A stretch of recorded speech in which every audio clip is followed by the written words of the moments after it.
Testing, testing, 1, 2, 3.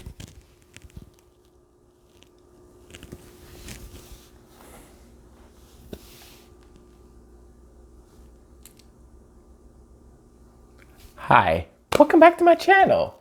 Sorry it's been 3 weeks. Where do I start? Work's been crazy. Yes, I have a 8 to 5, and then we went to Palm Springs, and we went to Pride, and then we did some other stuff, and But I'm back, and today I wanted to give you a little story. I don't know if I should call it my military story, my Navy story, whatever my story, but I'm gonna talk to you about me enlisting and then joining the Marines. Not the Marines, the Navy. Sorry. Me enlisting and joining the Navy. And here is my picture.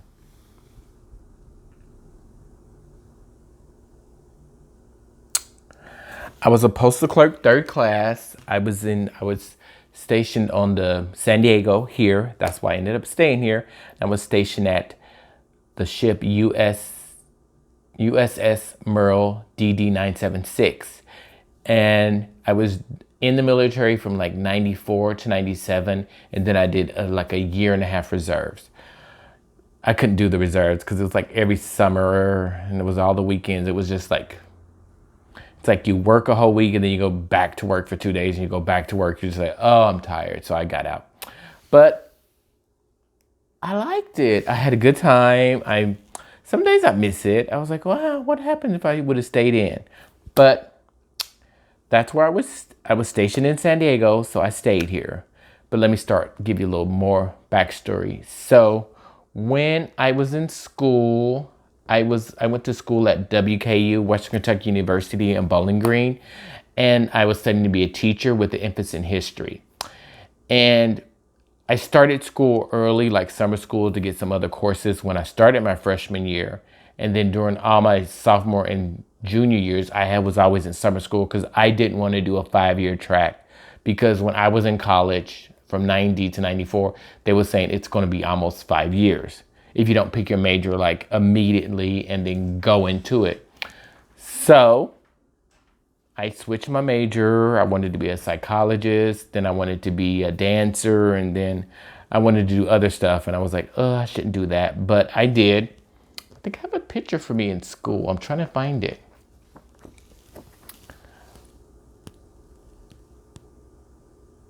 Look at me. I was the president of the Student Alumni Association. And so these were people who were visiting the campus for homecoming. It was my job to show people around, show homecoming members around, and have a good time. And those couples, I love them. I can't remember their names, but I know we had a great time. And for a while, we ended up writing each other back and forth. So was it my junior or senior year? I think it was my junior year going into my senior year. I failed this class called elementary math for teachers called statistics or something.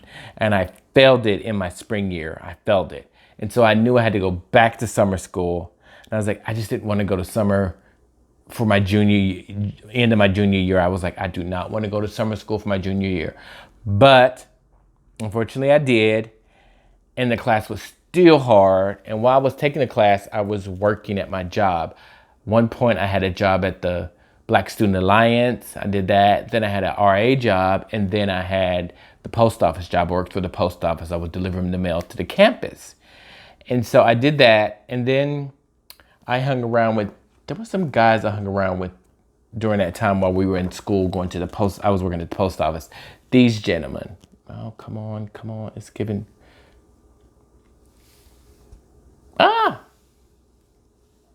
This is his girlfriend and these two guys. One of them were in the Marines, I think, and one of them was in the Air Force. And they were talking about the service because I think it was one night or something we were out drinking and I was like, I think I failed my class. I don't know what to do. And I've already talked to my mother and said, I think I didn't pass. I'm so in trouble. And she was like, and I was like, what am I going to do? And she's like, well, you just have to take it over. I was like, well, what if I want to take a break? She's like, my mom's like, no breaks. You need to get your degree. That's the one thing my mother was pretty adamant about. She wanted me to get my degree. and I wanted to take a break. And I understood her point. She was like, once you take a break, you will never do it again. You'll get behind. And so she was right. So we were out drinking one night, and somehow we ended up near the, what's it called? The military station. And I went to one, the door was locked. I went to another one and the door opened. And then I just went in and signed up. And I signed up for the Navy. And I love the fact that my mother gave that recruiter the hardest time in the world. And I'm so glad she did that, because that recruiter lied to me about everything. If you ever join the service, go actually speak to a service member, because the stuff they tell you doesn't happen. He said, oh, you can finish your degree in the military. It's going to happen. You're on a ship. You're not going to get to finish your degree. And so, yeah. And at the time I joined, it was like 94.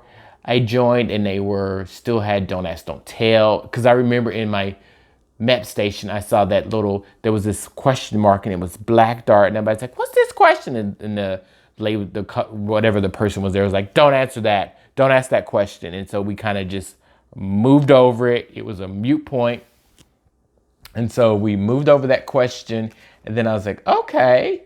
And so when I went in boot camp, I had a great time in boot camp, because I pledged a fraternity the beginning of my junior year. So it's kind of like, oh, I know what boot camp, and it was just a lot of physical exercise, a lot of attention to details. Basically, they teach you that as a group, whatever one person messes up, it affects the whole group. So it's a lot of making sure your bed angles are lined, making sure your locker cabinet everything is lined up. It was just very attention to detail. Yes, it was attention to detail overload. It's like the OCD heaven. And so in boot camp, I met my friend Irving. Sorry, this picture, I don't know what it's showing here. That's him. I met him, and we were like bunk mates. We were like right from each other. We were very close. His name was Irving. And since I went into boot camp, there was like one guy who was an officer.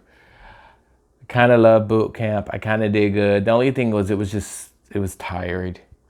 Actually, no, I don't know. I can't remember boot camp. There was a lot of marching. There was a lot of eating. My boot camp was the one where I went to called Great Mistakes. It's in Chicago. And I have family in Chicago, and I actually born in Chicago. So I was like, oh. And so when I got into my A school, which wasn't, I didn't pick a rate. So I went to like deck school where like BOSA mates, I learned to do BOSA mate stuff. So I went through that way, and I got to stay in Chicago after I graduated boot camp, and it was kind of cool. And then in our group, lucky thing for us was we were stationed with these, oh, I wish this picture would give you justice. I can't. I'll take pictures of them, put them in the screen. But that was like really, really fun. I love that. We had a great time. It's so weird to see like all these people, and we would go to school, and then we had the evenings free and then the weekends free. And at the point, there was a time where I had an aunt and a great aunt, and we would go visit them and stay. And it was like, what you guys want to do? It was like, we just want to watch TV and y'all feed us. And it was great. I had a great time. And then I was in the military. I went to my boat, the Merle. I went with one of my seamen in my class who was also he was in my boot camp and in my deck school. And so we went from there to Great Mistakes to Chicago, to San Diego. I did pick San Diego, and I thought, they said if you reversed it, because how do I say this? They give you a choice. They say, pick your 3 choices. So I picked San Diego, and then picked Virginia, because I wanted to be close to this. I just wanted to be close to home. And I didn't think, and I got San Diego, and I was like, what? And I wasn't, but when I got here, I was like, oh my gosh, I love San Diego. And so that was a good time. And here's another picture of me. I love this. This is one of my deck classmates. He was like, you get it. We had so much fun. I remember we went out drinking a lot. Our food bill was expensive. We'd have like food bill, $200, drink bill, $500. That was fun. I always tell people if you don't know what to do, if you're confused about what your choice or what your road is in life, join the military. It will whip you into some kind of decision. And who else did I meet? This is my ship. I hope you can see. I'll take more pictures of it. But this is like, I can't remember the names. That's me. I know him. His name is Gil. And that's his father. Because sometimes when you are like on a, what is it called? Well, deployment. When you go on a deployment, you go around, you go to all the different ports and you visit all these different cities. And then when you come back into the States, which is, when you know you're coming back home, you are geeked. And then you come back into the States. And then when you get into Hawaii, for us, since Hawaii was almost our last port to San Diego or California, they would drop some people off and they would fly and go on vacation early. And then they would onboard people who you can like say if I had like a brother or something, I can have them, do you want to come meet my ship in Hawaii and then go on a what's it called, a Tiger Cruise and come in. But my friend Casey's father did it. He had a great time. They showed him a bunch of stuff. It was really good. Here's us, like me and Casey coming into port. And then here's me crossing the equator.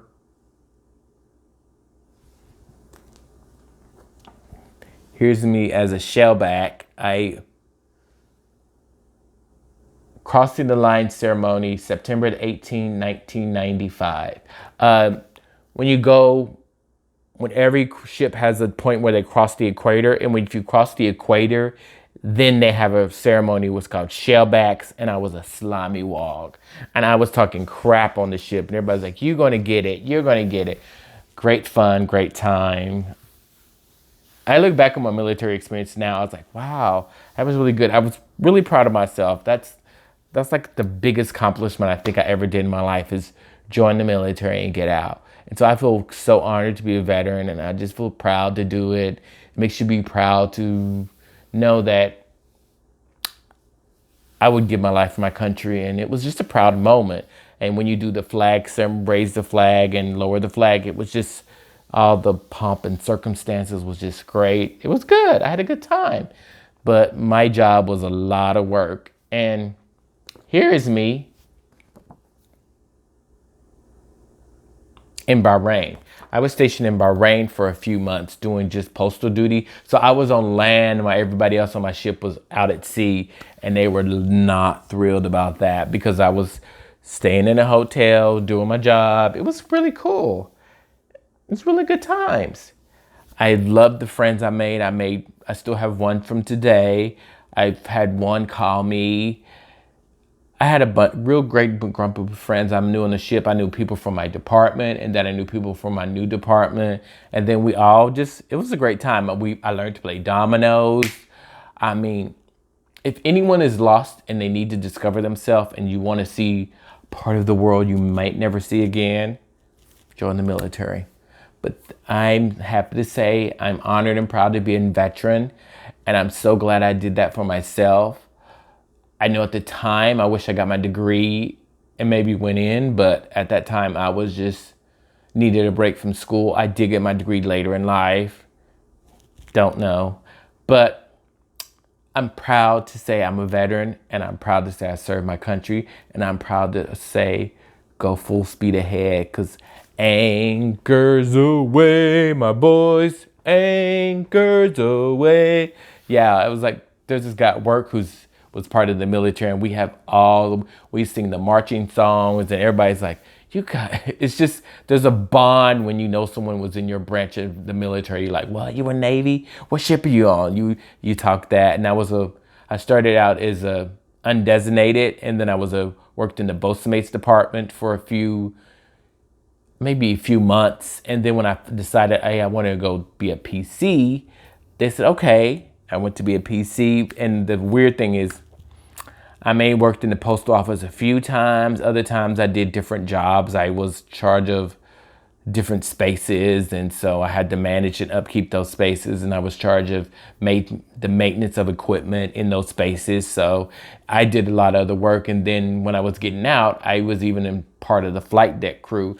That was where I chalked and chain when the planes. So it was just a great experience, and I'm so proud I served my country.